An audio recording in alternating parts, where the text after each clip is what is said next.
अपने परिश्रम और पुरुषार्थ से समाज के लिए कुछ योगदान किया है, उनको प्रोत्साहित करना, उनको एक मंच उपलब्ध कराना, उन्हें आगे बढ़ने के लिए प्रेरित करना, ये सभी कार्यक्रम एक साथ चले और उस कार्यक्रम की श्रृंखला को आगे बढ़ाते हुए ये मुझे प्रसन्नता है कि लगातार 8वें वर्ष में भी गोरखपुर महोत्सव 2018 से लगातार पिछले 7 बारों की तरह ही इस बार सफलता की नई ऊंचाई तक पहुंचते हुए आज यहां पर पहुंचा है।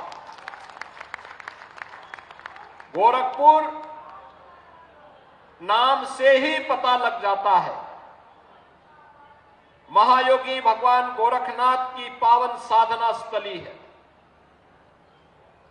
गोरखपुर भारत की धार्मिक और आध्यात्मिक परंपरा की एक महत्वपूर्ण, लेकिन साथ साथ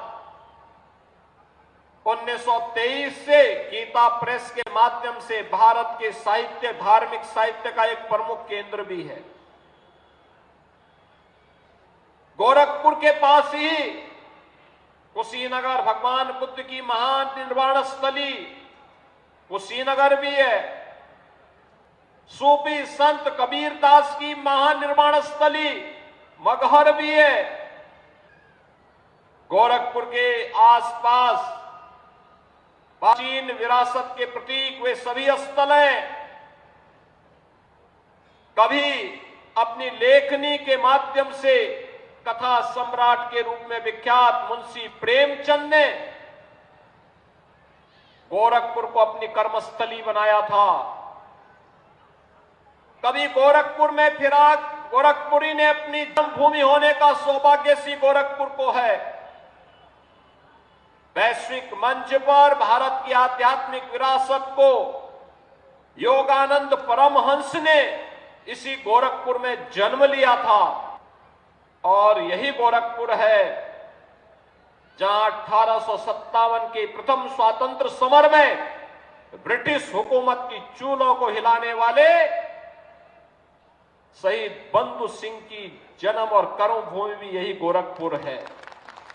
यही गोरखपुर है जिसने राम प्रसाद बिस्मिल के शौर्य को देखा है।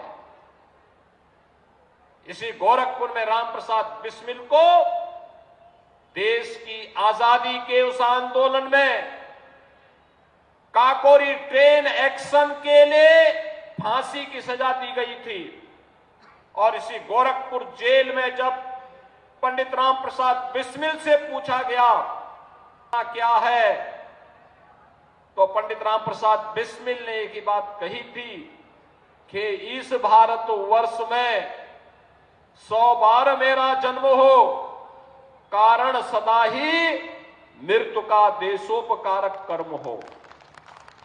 बहनों और भाइयों, ये वही गोरखपुर है जिसने एक छोटे से गांव से अपनी यात्रा प्रारंभ की, एक छोटी सी धूनी से अपनी यात्रा प्रारंभ की। आज पूर्वी उत्तर प्रदेश, पश्चिमी उत्तर बिहार का एक प्रमुख महानगर के रूप में उभर करके विकास के नित नए प्रतिमान को स्थापित कर रहा है। याद रखना, सरकारें विकास कराएंगी, विकास की यात्रा के साथ सहभागी बनना हम सबका दायित्व बनता है।